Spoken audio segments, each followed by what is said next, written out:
Ons is trots om ons tweede Hooidag, Ermelo Hooidag van jaar af te handel. En dit is 'n groot sukses gewees. Ons het daarom gegroei in uitstallers. Die uitstallers is baie positief om mee te deel en saam betrokke te raak. Almal sien die vooruitgang wat ons het. Ons het gegroei met 15 uitstallers die jaar teenoor laas jaar. Ons was laas jaar hierso. Hierdie jaar is al reeds groter. Jy weet, vir ons is dit lekker om met ons boere te meng. Jy weet, ons leer nuwe mense ken. Jy weet, so dit is lekker om te hoor wat in landbou ook aangaan op die oomblik. Dit help ons baie met terugvoering van die mark af by sulke tipe dae. Jy kry baie inligting. Gaan dit maar lekker, jy weet, dis 'n lekker dag uit en jy ontmoet mense en daai tipe goed.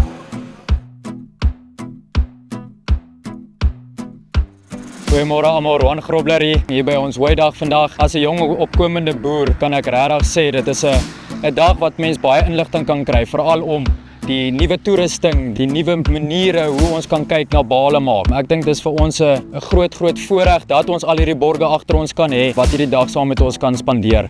Ons as Ermelo Oos Boerevereniging is regtig trots daarop om hierdie dag te hê. So ons is 'n redelike groot boerevereniging en ons ondersteun graag almal wat hier by ons uitstal. Die hooi is mooi, die trekkers is mooi, die balers is mooi, die arke is mooi, so dit is 'n ongelooflike mooi dag.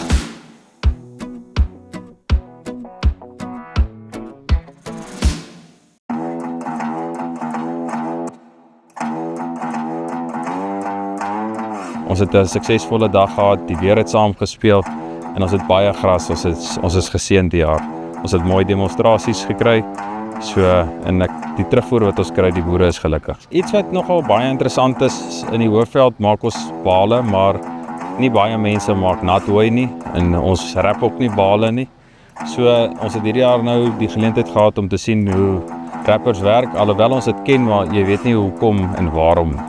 So 'n rapper is daar om jou natter hooi te kan bal, basies 'n kuilvoer hooi te verseker en dan het jy beter voedingswaarde ook in jou hooi. So jy voer op die einde van die dag minder hooi om dieselfde behoefte te kry. Volgende jaar sal ons weer hier wees. Ons gaan nie weghardloop nie, dis 'n jaarlikse instelling. Ons hoop dit gaan net groter en beter en dat almal wat daar buite is kan kom leer oor hoe werk hooimaak toerusting. Dit is absoluut 'n leerdag en om te sien wat is buite in die industrie.